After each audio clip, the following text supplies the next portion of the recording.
My name is Tessa Whitford. I'm 33 years old, and the moment my father's hand shoved me backward into the wedding fountain, I didn't scream, I smiled.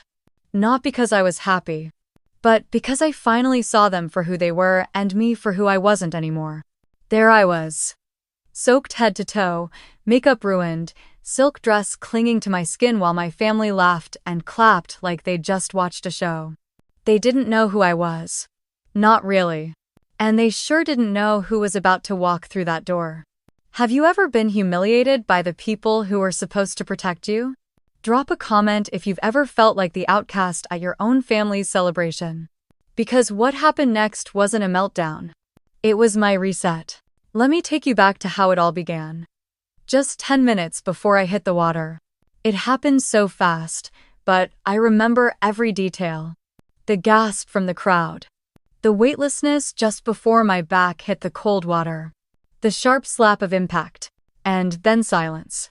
For a half second, the whole world held its breath with me. Then came the laughter. Not all at once, first a snort, then a chuckle, then full-bellied amusement rolling through the crowd like a storm surge. Someone actually clapped. Someone else, probably cousin Travis, whistled and shouted, "Guess she wanted a baptism."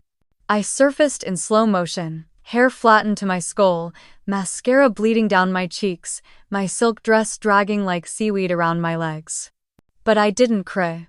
I stood. Right there in the center of that fountain, with water streaming off me and every camera phone pointed in my direction. I smiled. Not big, not showy. Just enough. Because I knew what they didn't. But to understand why I smiled, you need to know what came right before. 10 minutes earlier, I had stood at the edge of the reception hall, watching the family I was technically still a part of orbit around my sister Kayla like she was the second coming. She looked beautiful, sure. White lace gown, cathedral veil, hair done up just enough to look effortless. But what no one seemed to notice, maybe didn't want to notice, was that nearly every laugh at that reception came with a sideways glance at me. You came alone? Didn't think you'd show, after last time. I'm from... Oh, is that the dress you settled on? They didn't even try to be subtle. The DJ announced the toast. Dad took the mic.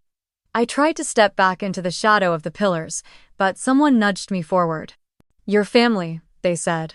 Sure. Family. If family means standing 3 tables away from your own mother and watching your name never once pass her lips. Dad started talking about legacy. How proud he was to hand Kayla off to a man who understood the value of roots and real work. End of quote. How not everyone knows how to stay grounded these days. The crowd laughed. Eyes turned toward me. It wasn't hard to guess the subtext. When I started backing toward the terrace doors, I didn't have a plan. I just needed air. But Dad noticed. Of course he did. Leaving so soon, Tessa, he said into the mic. That same syrupy tone he'd used my whole life, sweet enough to sound like concern, sharp enough to cut. I turned, trying to manage a smile. Just stepping outside. You sure you're not running away again? A few people laughed. Most didn't know what to do. Except Kayla. She beamed. Like it was her wedding gift to see me squirm. I'm just getting air, I repeated, firmer this time.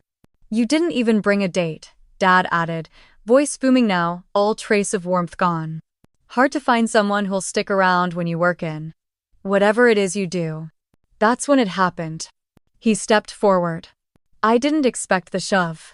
I didn't even register the motion, just the contact. 2 hands on my shoulders. A firm push. And then air, splash, impact. Back in the fountain, I stood tall. Soaked? Yes. Ashamed? Number. My mother covered her mouth, hiding a smile she couldn't fully suppress. Kayla turned to the photographer. Get a few of those, it'll be hilarious for the slideshow. That's when I smiled. A small one. Enough for the photographer to capture something he didn't understand. And then I said it quiet, steady, only loud enough for the front row to hear. Remember this moment. My dad's grin faltered. My mother's posture straightened. Even Kayla's expression twitched. They didn't know what I meant. Not yet. But they would. Because someone was already on his way. I don't remember the first time I felt like the extra kid. But I remember the moment I knew it for sure. It was 4th grade. Greystone Elementary held a spelling bee in the gym. Kayla was in the front row, shiny bow in her hair, eating a ring pop. Mom had curled her hair just for the occasion even though she wasn't competing. Dad stood in the back, arms crossed, whispering with one of the school board men. The one with the boat. I remember getting the final word, solitary. Aller. I spelled it slow, careful. Solitari. Silence. Then applause. But what I remember most wasn't the win. It was looking toward my family, Kayla bouncing in place like she was the one on stage. And Mom waving me down with, "Come on, don't make a scene." I never even got the certificate home. Kayla lost her bow in the car, had a tantrum, and Mom told me, "Don't be selfish, it's just a piece of paper." That was the pattern. Mivins weren't real. But Kayla's scraped knees were everyone's emergency. Our house in Greystone Hollow was the kind of place people called well-kept even when the gutters sagged. The porch steps were painted white every spring. You could peel the layers like rings in a tree and guess how many years they'd tried to look stable. Inside, it was Deborah Whitford's kingdom. Doilies. Velvet Bibles. A "Bless This Mess" sign hung in the kitchen even though mess wasn't allowed. We didn't talk about feelings. We talked about reputation. When I hit 12, I started asking questions. Why does Kayla get to go to church camp and I get dish duty? Why does nobody care that I aced another math test? "You always have to cause trouble," Mom would say. "Kayla just wants to belong." That word. Belong. It never meant me. The year I turned 15, things boiled over. Kayla got caught stealing a pair of earrings at a gas station. I was grounded. Not Hermie. Because I told the clerk the truth when Mom said to lie. "You don't turn on your sister," Dad said. Not in this family. That was the last night I slept in that house. By morning, I was placed with the Clearys, a couple on the other side of town who did emergency foster placements. Mom called once. Said, "You could have stayed if you'd just learned to keep quiet." Then she hung up. I learned a lot that year. How to lock a bedroom door with a chair. How to file for emancipation at 16. How to smile politely when people asked if I still talked to home. I didn't talk to home again for over a decade. Not until a few years ago, when Kayla messaged me about Grandpa Whitford's funeral. "Mom says it'd look bad if you didn't show." I went. Saturday in the 3rd pew. Didn't speak, didn't cry. Watched Kayla accept condolences like she'd lost something. And Mom never once introduced me as her daughter. That's when I knew some stories don't just rewrite themselves. They get rehearsed. The night before the wedding, I stayed in a motel on the edge of Greystone. One of those roadside ones with wood paneling and vending machines that only take quarters. I stopped by the old house just once. Not to see anyone. I told myself I needed to drop off a card for Kayla, something polite, closure. Mom answered in a full face of makeup. She looked surprised to see me, like someone showing up uninvited to their own memory. "Well," she said, stepping aside. "Guess you made it after all." The kitchen still smelled like lemon cleaner and canned frosting. She was decorating sugar cookies little hearts with K+B written in shaky red icing. I handed her the card. She didn't open it. "You're still doing that online thing?" she asked, like tech work was a phase I'd outgrow. "I work in cybersecurity," I said. "I lead a team now." She nodded slowly, like I'd said, "Waitress," and she didn't want to be rude. Then she motioned toward the fridge. "You should see Kayla's shower photos." I looked. Rows of Polaroids. Dozens of smiling faces. And one photo caught me. Family photo at the engagement party. Everyone gathered under a floral arch. Mom. Dad. Kayla. Her fiancé. Even Aunt Jo, who usually skipped everything. And their far right was the edge of my shoulder. Just a shoulder. I'd been cropped out. Literally. I stood there for a long minute. Mom noticed. "Oh, we couldn't fit everyone in frame," she said. Then went back to icing cookies. That night, in the motel, I sat on the bed and looked at my dress. Emerald green. Long sleeves, subtle shimmer. Jonas said it made me look like strength. I thought about not going. Thought about just texting Kayla and saying I had work. But then I thought about something my therapist once said. Revisiting doesn't mean resubmitting. So I packed my go bag, pressed my dress one last time, and promised myself, I'll walk in once, but never again with my head down. There's a certain freedom in not being expected to succeed. No one checks on your progress. No one watches for the next milestone. No one shows up just in time to take credit. That's how I built a life no one in my family saw coming. I didn't stumble into cybersecurity. I clawed my way into iTone online course, one YouTube tutorial, one late-night contract at a time. While other kids went to prom, I was helping a local mechanic recover his stolen login credentials for $50 and a free oil change. By 19, I'd passed my first CompTIA cert. By 22, I was running back-end audits for a small-town credit union that had no idea I was living out of my car. No applause. No one asked how I got there. But in the silence, I built something solid. The first time I was flown out to DC for a consulting job, I didn't even tell my friends. If you grow up the invisible one, it becomes second nature to hold your wins close. I didn't want congratulations. I wanted stability. And peace. Which is why, when I met Jonas Mercer, I almost didn't respond to his message. It was at a cybersecurity summit in Denver. I'd given a low-key talk about threat containment, protocols, technical stuff, not flashy. He found me afterward, right near the elevator, holding a lukewarm coffee I'd forgotten I was drinking. "You're the only person here who didn't pitch a product," he said. "I respect that." I looked up, halfway expecting a line. But his expression was calm, professional, curious, but not invasive. "I don't sell," I said. "I fix." He smiled. "We need more of that." That was it. No fireworks. No grand speech. Just a man who listened and walked away without trying to impress me. It was the first time I felt safe. Our connection built slow, like a firewall being configured brick by brick. We started exchanging emails, then calls, then long conversations while he traveled through Tokyo, Zurich, DC, and I worked out of borrowed labs and client server rooms. Jonas had his own scars. He didn't talk about them often, but when he did, it was with the same quiet resolve I recognized in myself. He never made me feel small. Never once acted surprised when I knew something before he did. And he never asked about my family until I brought it up. When I did, he didn't flinch. "I don't need the details," he said gently. "Just tell me where it hurts, and I'll be careful with it." We married in a courthouse in Alexandria, just the two of us and one witness from his company's legal team. No dress. No rings at the time.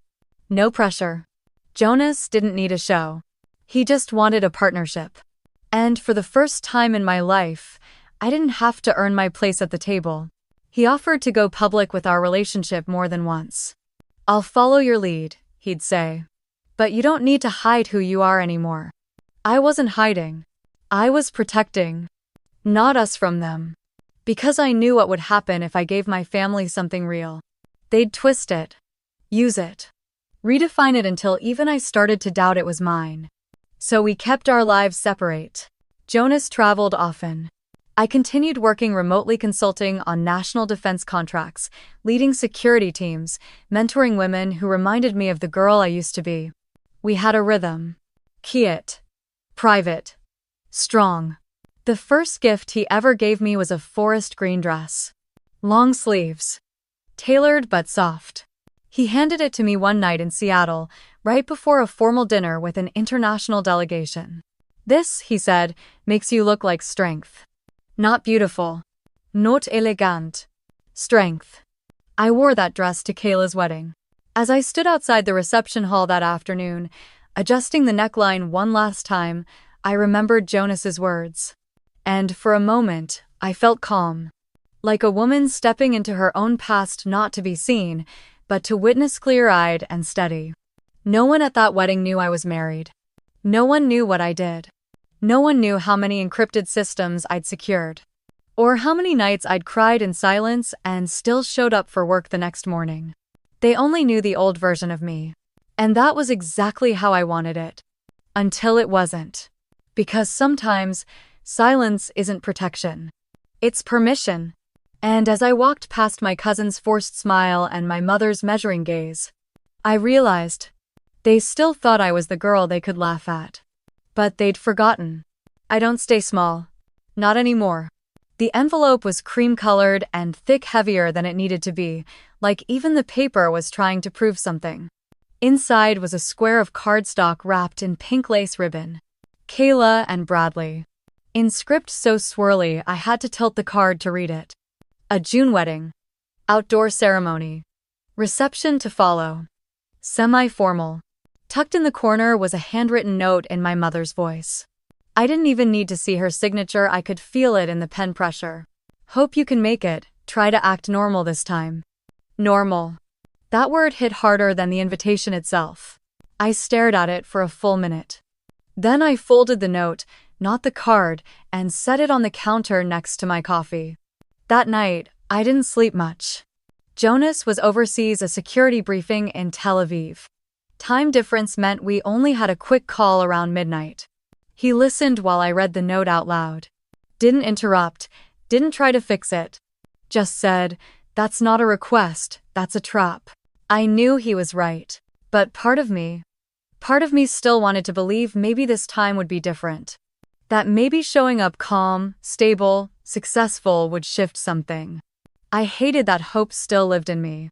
That after everything, a single line in familiar handwriting could still open old wounds. Jonas offered to fly back early. Said he could be there if I wanted him to be. But I shook my head. Number. If you come, it becomes about you. If I go alone, it's just me. He hesitated. What if that's exactly what they want? I know. I paused. But maybe that's what I need too. The morning before the wedding, I pulled out a small black duffel bag and started packing. Jonas walked into the room, still towel drying his hair, and froze when he saw it. The go bag? He said softly. I nodded. It was a habit I never broke, not even after we got married. A packed bag in the closet. Extra chargers. ID. Cash. One clean outfit. A backup flash drive with my encrypted data and emergency numbers. It started when I was 15. After I got moved between foster homes twice in 1 month. After I learned that safety could disappear between breakfast and dinner. I didn't expect to use it. But I needed to know it was there. Jonas didn't ask me not to pack it. He just sat on the edge of the bed and said, "You don't owe them anything." I zipped the bag. Number. But I owe myself something. The drive to Greystone Hollow was longer than I remembered. I hadn't taken that route in years. The billboards hadn't changed, still advertising local diners and auto parts and discount dental work.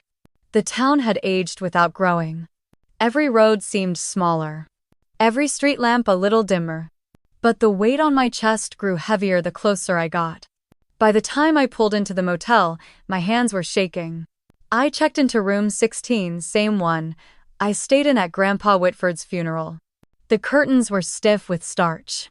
The carpet still smelled faintly like mildew and pine cleaner. Familiar enough to unsettle me. I hung the green dress on the bathroom door. Ironed it. Laid out my flats. Repacked my go bag, just in case. Then I sat at the edge of the bed and stared at the clock. The thing about going somewhere you're not wanted is, you have to armor up before you even open the door. And I wasn't sure how much armor I had left. Part of me wanted to text Kayla. Just say, "Can't make it." No explanation. But then I imagined her laughing. Mom shaking her head like it was confirmation of what she always believed, that I was unstable, dramatic, unreliable.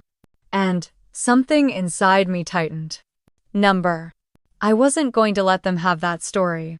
I stood in front of the mirror and put on the dress. The forest green one Jonas picked. The one he said made me look like strength. I smoothed the fabric, adjusted the sleeves, and stared at myself. 33. married, respected in my field, trusted with national systems, and still trying to prove I belonged at a family table that never had a seat for me. I hated that. And I also forgave myself for it. Before I left the room, I tucked a folded slip of paper into the side pocket of my bag. It was a note I wrote in therapy 2 years ago. You can witness without resubmitting. I repeated it once under my breath, slid on my flats, grabbed my keys, and walked out the door. The thing about Southern hospitality is, it can cut like glass and still leave you smiling. By the time I reached the reception tent, I was already sweating through my dress. Not because of the heat, because of the way every glance seemed to check not welcome my presence. First, it was Mrs. Barlow, the florist from church who hadn't seen me since high school. She gave a tight little wave, squinted at my dress, and said, "Oh, sweetheart, bless your heart. I thought you were with the catering." I smiled. Didn't correct her. What would be the point? Inside the tent, the decor was predictable. Burlap and lace centerpieces, fake mason jar candles, and laminated prayer cards on each table. A slideshow played on loop near the gift table. Photos of Kayla and Bradley. Baby pictures, graduation caps, pumpkin patch poses. Every scene cast in golden light. Every memory curated. I scanned the crowd. Everyone was seated in clusters.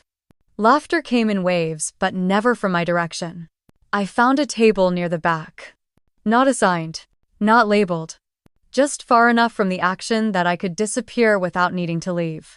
That's when I saw Kayla across the room, clinking glasses and posing for selfies. She spotted me. Smirked. Tilted her head like she'd spotted something stuck to her shoe mildly irritating, but not worth bending down for.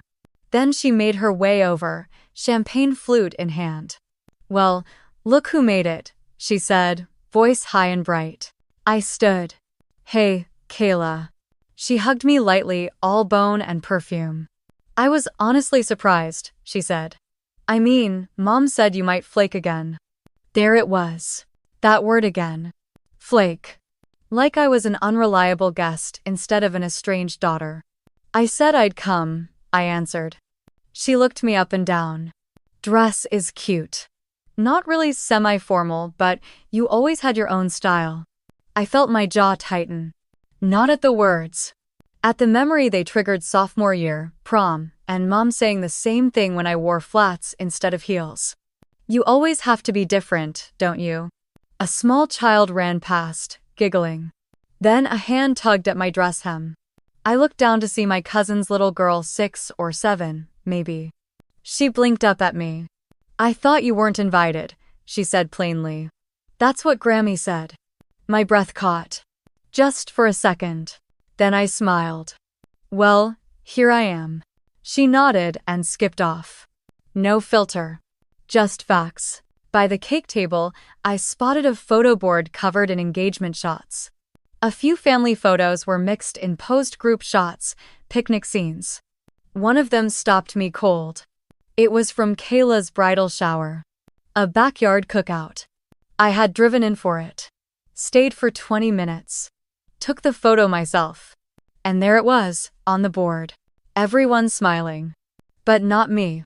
I wasn't in it. I had been there, but they'd used the shot after I stepped away. Or maybe they'd cropped me out. Either way, it worked. Like I was never part of the day.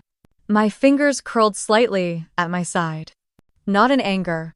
Just confirmation. This wasn't just neglect. It was intentional. They weren't just forgetting me. They were editing me.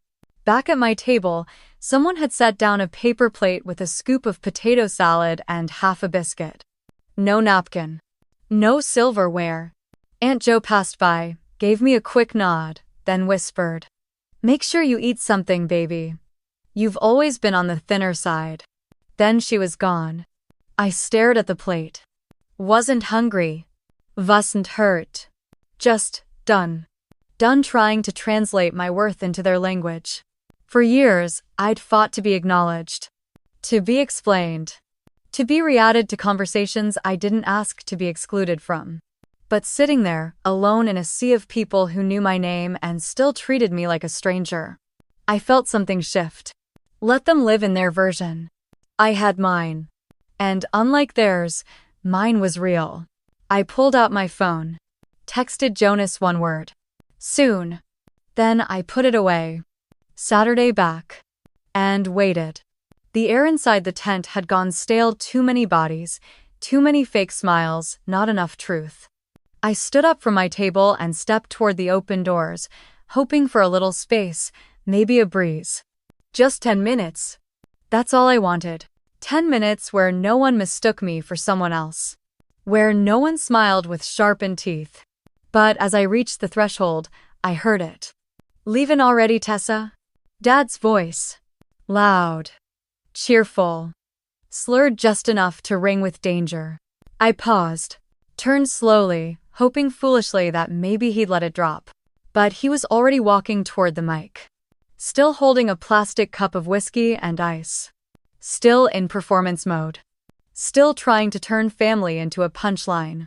Can't have a wedding without our very own cybersecurity specialist, he announced, dragging out the last words like it was some kind of joke. A few chuckles. I stood still. Let it pass. But he didn't stop. She's been all over the place. Our Tess, he went on. One day she's fixing passwords, next day she's, who knows where. Always movin', always hiding. The crowd laughed harder now. Some polite. Some not. He looked at me like he wanted approval. Like maybe this would finally be our connection. Public humiliation passed off as affection. I forced a smile. Just getting some air.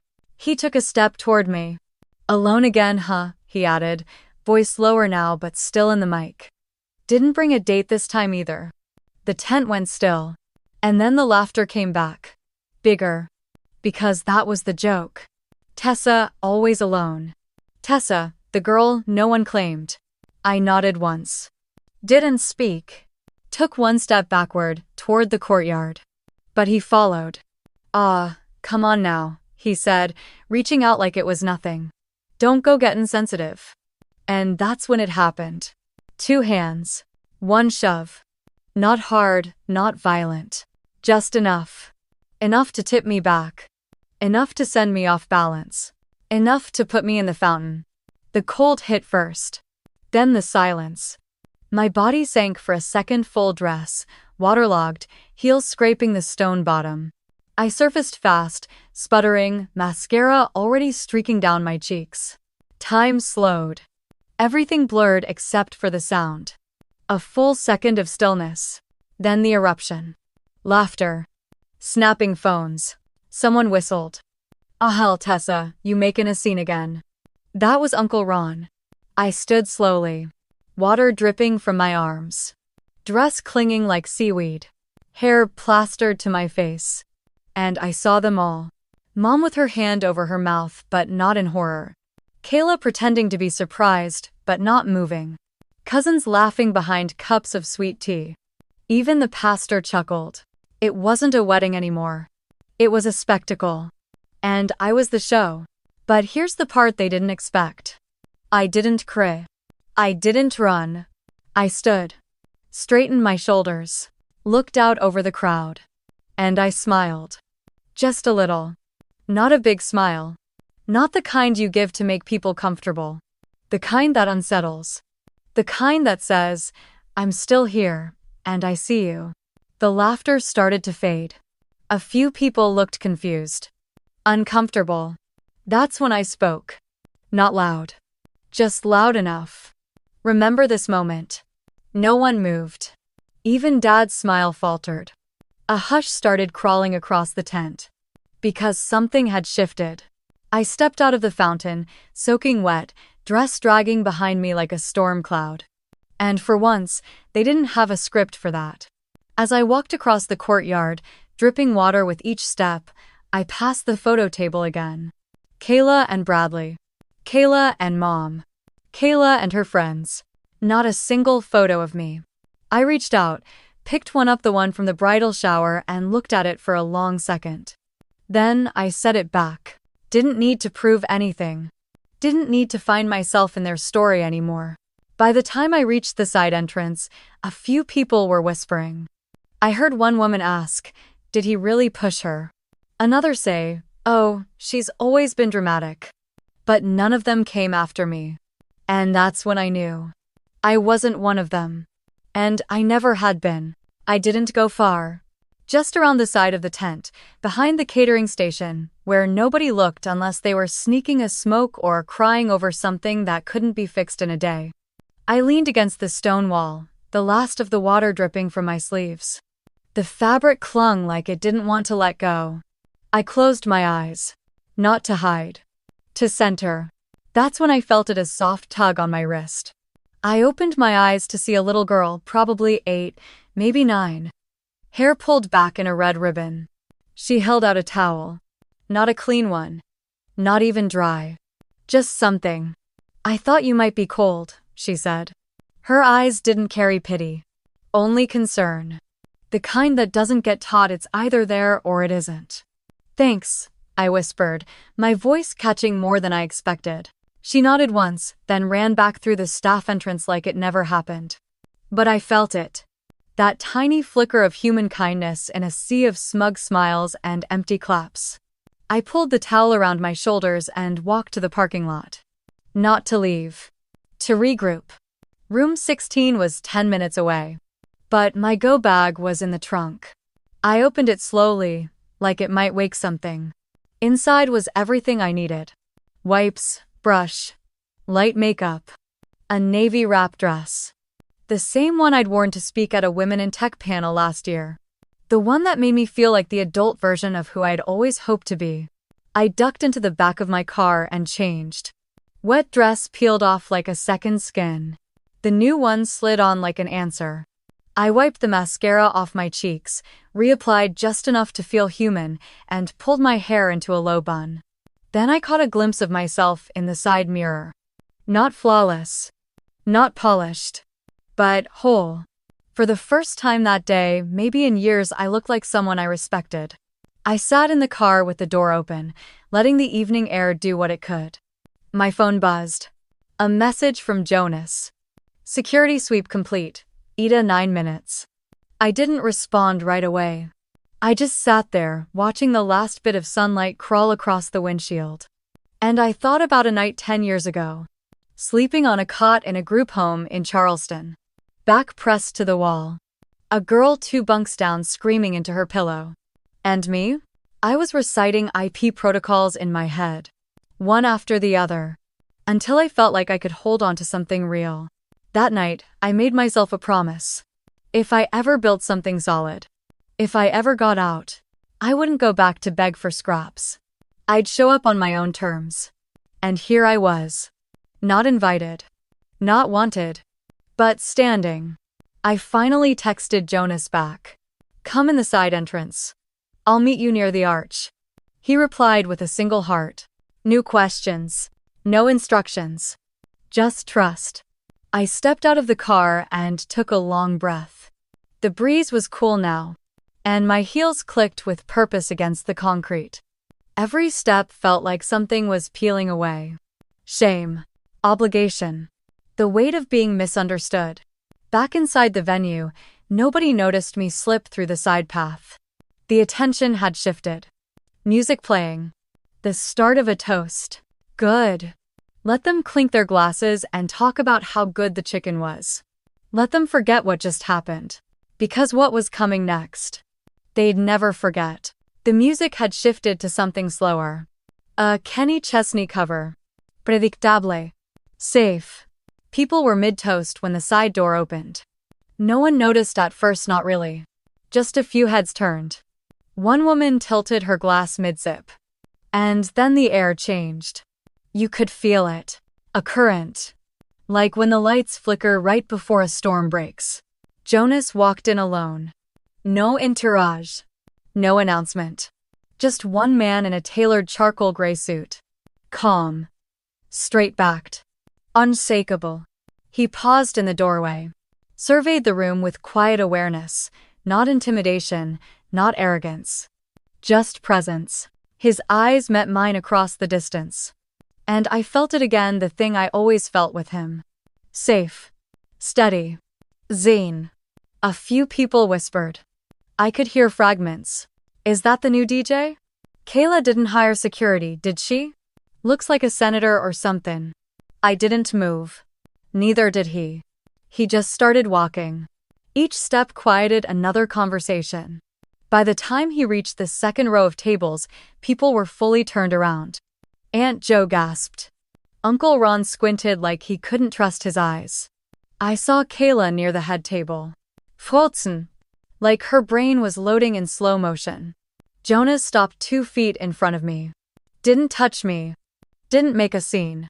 Just smiled, the soft kind only I ever got. Then said, loud enough for the front row to hear, Sorry I'm late, love. My heart stuttered. Not from nerves. From the way the word landed. Love. Like it belonged. Like I belonged. He turned to the room. Let the silence do what it needed to do.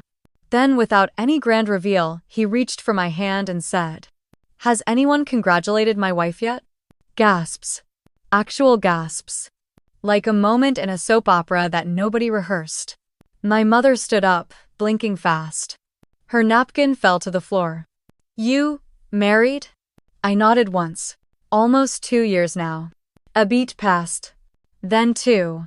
That's when it started, the digital panic. Cousin Megan pulled out her phone. Scanned him. Tessa plus husband plus Jonas Mercer. And there it was. His face. His name. His company. Cyberfort Defense. I saw the realization ripple through the crowd like a dropped stone in still water. Their whispers weren't just confusion now. They were strategy. How had they missed this? How long had they been wrong? Even the DJ paused the music. Jonas leaned in close and whispered, You okay? I nodded. I've never been better. He squeezed my hand once, gentle, grounding. Then stepped back just enough to let me lead. And I did. We walked toward the table that used to be empty. Now it looked like the center of gravity. Eyes followed. Chairs scraped. Someone muttered, Well, this just got interesting. I sat down, crossed my legs, rested my palms in my lap. Not to perform. Just to exist fully in a space that once pushed me to the edge. Jonas didn't posture. He didn't correct. He just held space beside me. And for the first time in that room, no one dared look away. Silence has weight. Heavier than shouting. Heavier than shame. The kind that makes people shift in their seats and reach for something to fill it, a cup, a phone, a memory that fits their version of the truth. Your wife? My mother's voice cracked like something inside her had slipped. I nodded again. Jonas didn't flinch. She's not just my wife, he said calmly. She's also director of threat intelligence and incident response for 3 federal contracts, including 2 that your town's election systems use. Gasps. One woman dropped her fork. A cousin whispered, Wait, like, real contracts? I stayed seated. Didn't confirm. Didn't deny.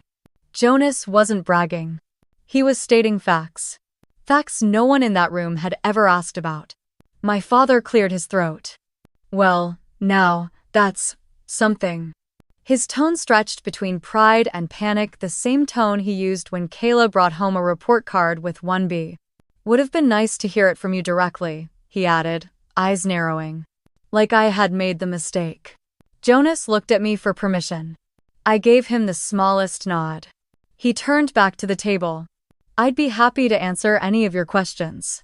But first, he let the pause stretch just enough. I'd like to know who thought it was appropriate to shove my wife into a fountain. The air stilled. You could almost hear it. Who told? Who saw? I didn't move. Didn't speak. Jonas wasn't guessing. He was present. He'd watched the live stream. Security had the footage. We didn't need to explain. My father stood up too fast. Hands open. Defensive. It was a joke, he said. We were all having fun. Where are we? Jonas asked. No sharpness. No heat. Just curiosity sharpened into precision. I didn't see anyone helping her out, just a lot of people laughing. Someone at the next table shifted their chair. Too loudly. Mom sat down, smoothing her skirt as if that would make it go away. Kayla still hadn't spoken. But her eyes bounced from me to Jonas to the guests pulling out their phones again.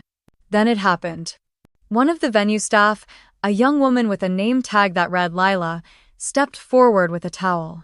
She didn't hand it to Jonas.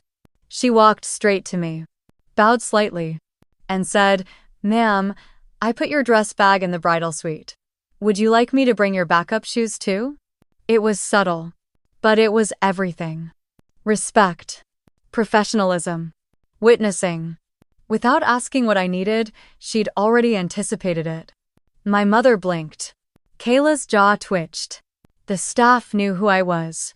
"I'm good for now," I said softly. "Let me know if that changes," Lila replied. Then she turned and disappeared behind the curtains. No spotlight, no audience. The toast resumed, or tried to.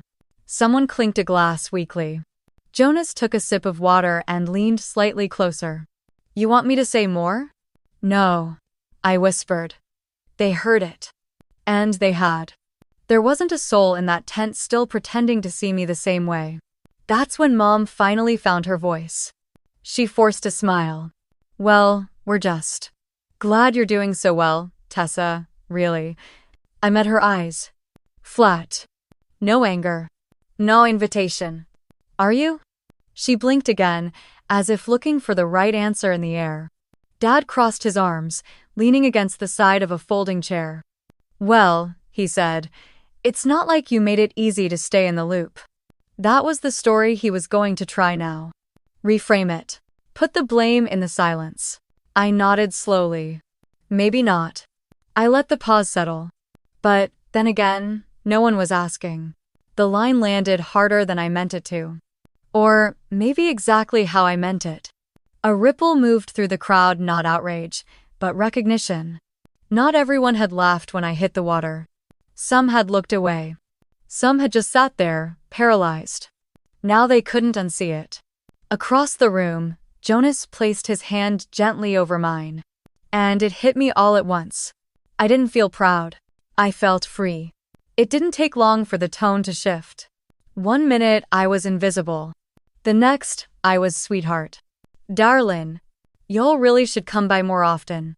As if 10 years of silence could be swept clean with one half-hearted smile and a new nickname. Mom was the first to circle back. She approached while Jonas and I were finishing our water. No wine, no cake, just enough to stay planted. She folded her hands like she was standing in a church vestibule. Voice lowered, eyes darting for an audience. "I was thinking," she said. "It's been too long since we had you over for supper." Supper. The word hit like a rerun of every Sunday I spent alone. Jonas turned to me. Didn't answer for me. Didn't rescue. Just waited. I looked back at Mom. Her smile was tight. Rehearsed. I knew that smile. It was the one she wore when Kayla got caught cheating on a science test and the church ladies were watching. The one she used when the neighbor's kid got accepted into a college I couldn't afford to apply to. Image first. Truth later. Maybe. "What did you have in mind?" I asked. She perked up. "Oh, nothing fancy. Just a little family meal. Tuesday. Just us. Catch up on things." I smiled. It was a real one. But not the kind she was hoping for. Aunt Jo passed behind her and tapped my shoulder, saying something about peach cobbler and "we always knew you'd do well." I didn't respond. I couldn't. Not without laughing. Mom was still waiting for an answer. That's when it hit me, a memory I hadn't touched in years. 15 years old. Final night before I was moved to a foster home. They had dinner without me. Saturday around the table. Roast chicken. Mashed potatoes. Cornbread. I heard the clinking from upstairs. No one called me down. They knew I was hungry. I looked at Mom again. "I think we'll pass." She blinked. "Just this once?" Jonas placed his hand gently on my back, a signal, not a push. I shook my head. "We're good, Mom. But thanks." Her mouth opened slightly, like she wanted to say more, to argue, or backpedal, or both. But I stood. Not fast. Not dramatic. Just clear. I've got dinner waiting somewhere. I'm actually welcome. That was the moment I saw it in her face. Not shame. Not understanding. Loss of control. That's what hurt her. Not what I'd been through. What she couldn't frame. We walked slowly toward the exit. Not to make a scene, but because we didn't owe anyone a quick escape. At the gift table, someone had left a scrapbook open. Guest notes. Memories. I flipped to the back. One line stood out. Written in loopy handwriting, probably a bridesmaid. This family means forever. I closed the book. Outside, the sky was cooling. Soft gray. Crickets just starting up. Jonas opened the car door for me. I paused before getting in. He watched me carefully. Didn't say a word. And I realized. I didn't feel heavy. I didn't feel guilty. I didn't feel anything that required an apology. As the door closed, I looked back at the building one last time. Their table had never had room for me. And that was okay. Because I'd built me own. We were 10 steps from the car when I heard her voice behind me. That's so sweet. You unexposed? I didn't. But she kept coming. He gave me a quiet glance, asking without words if I wanted space. I nodded once. He stepped back, giving us room. Kayla stood there in her wedding heels, one strap slipping off her shoulder. Mascara smudged just slightly, not from tears, but time. She looked like someone who just realized the after party wasn't for her. I didn't know, she said. Not bitter. Not kind. Just flat. I didn't know you were doing all that. That you were with him. That you. I held up a hand. You didn't ask. That stopped her. She blinked. Twice. Then shook her head, like she was trying to reboot a version of herself that fit the story she'd built. You always made it hard, she said. You never wanted to be part of anything. I let the words hang. Because they weren't true. But they were hers. I wanted to matter, she added, softer now. I wanted to be the one people looked at. You were always so smart, so different. She said, different, like it meant broken. I said nothing. Because silence makes people hear themselves clearer. I didn't know you were hurting, she said. Still not an apology. But something closer to a crack. I thought you left because you didn't want us. I looked at her then. Really looked. The wedding dress. The glitter on her arms. The desperation tucked behind her lashes. You were never invisible, Kayla. Her lip trembled. I meant it. She was never the forgotten one.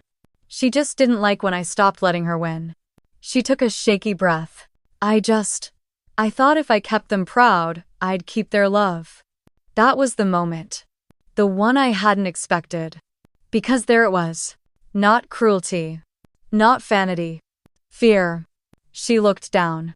I know it wasn't fair. What they did to you. What I said. At the shower. At prom. When you got your scholarship and they told me not to bring it up again. I didn't interrupt. Not because I was being noble. But because sometimes. Letting someone speak their own truth is the cleanest goodbye. I don't hate you, she said quietly.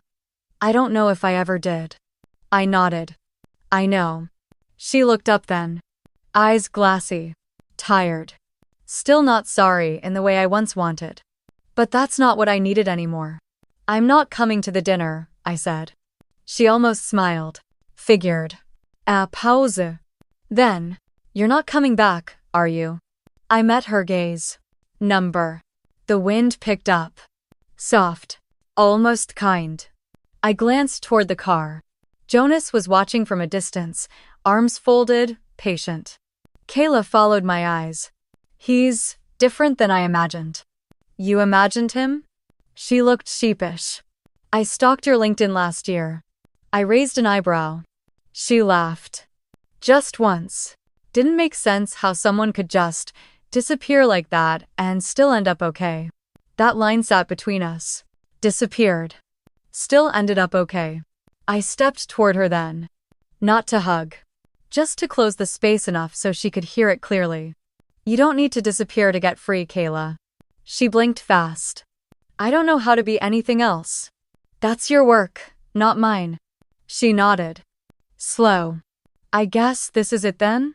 I gave a half smile. It's been it. She didn't cry. Neither did I. We just stood there long enough for something old to settle. Then I turned, walked back to Jonas, opened the car door, and drove toward a life I didn't need her permission to belong to. The sky was turning that soft lavender it only gets in early summer just before the stars remember to come out. Jonas drove. Windows down. No music. I watched the tree line slip past, a quiet rhythm between telephone poles and overgrown fences. No one said goodbye. We didn't stop by the house. Didn't loop back for photos or leftover cake. Some places you don't return to, even when you're invited. My phone buzzed once in my lap. A message from Kayla. No text. Just a photo. Us. Age 7 and 9. On the porch swing in dresses, we hated laughing at something off frame. I stared at it for a second. Saved it. Didn't reply. 3 hours later, we pulled into our driveway. Still dusty from last week's windstorm. Still mine. The porch light came on automatically. Soft yellow. Warm. Jonas got out first, grabbing the go bag from the trunk. But I reached for it before he could carry it inside. I've got this one. He smiled. Stepped aside. Inside, everything smelled like cedar and coffee the way we left it. Mail stacked neatly on the counter. My favorite mug still beside the sink. A candle I never lit still sitting on the shelf, wick untouched. Home. Not because of what was there. Because of what I never had to defend. I carried the go bag into the bedroom and set it on the bed. Unzipped it slowly. Item by item. Flash drive. Backup phone. Cash in a zipped pouch. The navy wrap dress, still neatly folded. A tiny worn envelope with a note from my foster mother, the one who believed in me when no one else did. I took it all out. Set each item on the dresser like a ritual. Then I picked up the bag empty now and dropped it into the donation box in the corner. No announcement. No big ceremony. Just a quiet ending. For something that used to keep me alive. Jonas leaned in the doorway. You good? I nodded. He walked over and kissed my temple. Said nothing else. He didn't need to. Later, I stood in the closet. The green dress hung there, still damp at the hem. I ran my fingers along the sleeve. A dress he gave me before they ever knew who he was. Before I knew what I was finally willing to walk away from. Not because I was ashamed, but because I was done asking for seats at tables where no one ever set a place for me. I turned off the light. Let the dress hang. Let it be part of the story, not the centerpiece. At my desk, I opened my laptop. VPN on. Encrypted tunnel active. Security system pinged green. I checked a few analytics reports, then paused. Opened a new note. Typed one line. The version of me you forgot learned how to survive without applause. Then I closed the laptop. Back in the kitchen, I poured 2 mugs of tea. Jonas was already curled up on the couch, half asleep, news off, quiet playing in the background. I handed him his cup. Sat beside him. No big conversations. No, what now? Just peace. The thing no one tells you is the story doesn't end when they see you. It ends when you stop needing them to. And I had. Fully. Finally.